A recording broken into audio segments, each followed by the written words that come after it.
अस्सलामुअलैकुम दोस्तों, most welcome at our channel today for real life. तो आज के लेक्चर में हम आपके साथ properties of real number define करने वाले हैं और जो हम प्रॉपर्टीज ऑफ रियल नंबर आपके साथ डिस्कस करेंगे बेसिकली वो with respect to multiplication define करेंगे। तो सबसे पहले हम क्लियर प्रॉपर्टीज की बात कर लेते हैं।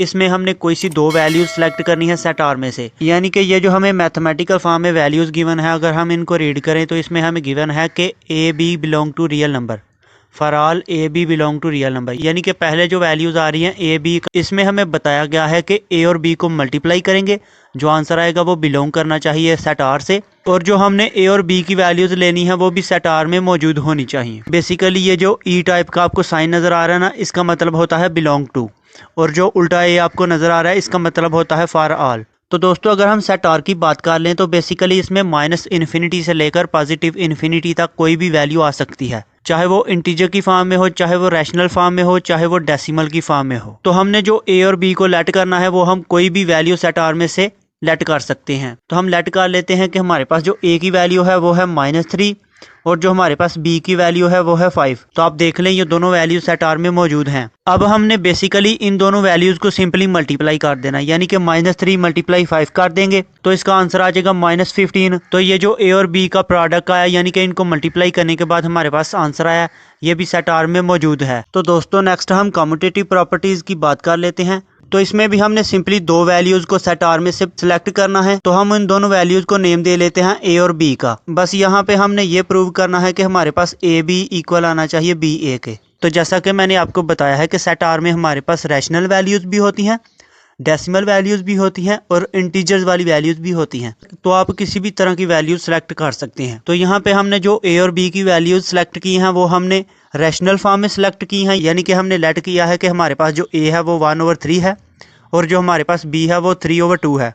अब हम नेक्स्ट ए और बी की वैल्यूज को ऊपर वाली इक्वेशन में पुट कर देंगे तो हमारे पास ये वाली वैल्यूज आ जाएंगी, यानी कि इक्वल की लेफ्ट साइड पे हम पहले ए को पुट करेंगे, बाद में बी वाली वैल्यू को, ठीक है ना, इनको मल्टीप्लाई करेंगे। इसी तरह इक्वल की राइट साइड पे पहले हम बी की वैल्यू को पुट करेंगे और बाद में ए की वैल्यू को।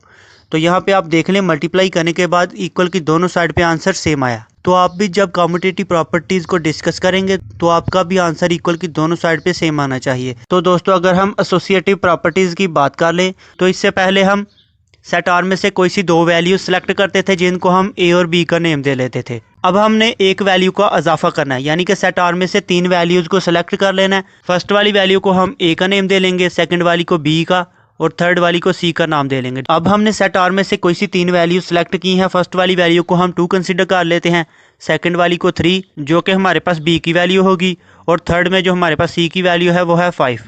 और ये तीनों वैल्यूज सेट आर में मौजूद हैं। अब ये जो हमने ए बी और सी की वैल्यूज सेलेक्ट की हैं इनको ऊपर वाली इक्वेशन में पुट कर लेते हैं तो हमारे पास ये वाली वैल्यूज आ जाएंगी। तो अब जो वैल्यूज क्लोज ब्रैकेट्स में हैं उनको हम सबसे पहले मल्टीप्लाई करेंगे, यानी कि 2 क्रॉस 3 करेंगे तो ये हमारे पास 6 आ जाएगा, साथ में 5 एज इट आ जाएगा। इसी तरह इक्वल की दूसरी साइड पे 2 एज इट नीचे आ जाएगा, 3 क्रॉस 5 करेंगे तो ये 15 आ जाएगा। अब हम 6 क्रॉस 5 करेंगे तो ये 30 आ जाएगा, और इसी तरह इक्वल की दूसरी साइड पे भी 30 आ जाएगा। तो आप भी जब एसोसिएटिव प्रॉपर्टीज को डिस्कस करेंगे तो आपकी लेफ्ट हैंड साइड और राइट हैंड साइड की वैल्यूज सेम आनी चाहिए।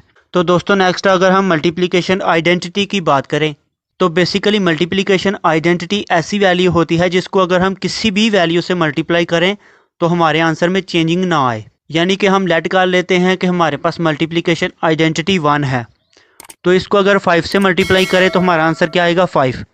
तो जिस वैल्यू से हमने 1 को मल्टीप्लाई किया उसमें चेंजिंग आई है, नहीं आई। इस तरह अगर हम 1 को किसी भी वैल्यू से मल्टीप्लाई करें उसके आंसर में चेंजिंग नहीं आएगी। तो बेसिकली जो हमारे पास मल्टीप्लिकेशन आइडेंटिटी होती है वो हमारे पास 1 होती है। नेक्स्ट अगर हम मल्टीप्लिकेशन इनवर्स की बात करें तो इसमें आपने सिंपली ये याद रखना है कि अगर हमारे पास वैल्यू है 5 तो उसको हम कौन सी वैल्यू से मल्टीप्लाई करेंगे कि हमारा आंसर 1 आ जाए। तो सिंपली हमें पता है अगर हम 5 को 1/5 से मल्टीप्लाई करें तो हमारा आंसर 1 आ जाएगा। इसी तरह अगर हम 3 को क्रॉस 1/3 से मल्टीप्लाई करें, यानी कि 3 मल्टीप्लाई करें 1/3 से, तो हमारा आंसर दोबारा 1 आ जाएगा। इसी तरह अगर किसी भी वैल्यू यानी कि 10 को हम मल्टीप्लाई करें 1/10 से, यानी कि जो वैल्यू हमें गिवन है उसके बटे वाली वैल्यू से हम उसको मल्टीप्लाई कर दें, यानी कि बटे के ऊपर आए 1 और नीचे वही वैल्यू अगेन आ जाए, तो हमारा आंसर 1 आ जाएगा। तो जो वैल्यू हमें गिवन होती है उसकी जो बटे में वैल्यू आ जाए वो उसका मल्टीप्लिकेटिव इन्वर्स होता है, यानी कि 5 का मल्टीप्लिकेटिव इन्वर्स होगा 1/5। इसी तरह 3 का मल्टीप्लिकेटिव इन्वर्स होगा 1/3।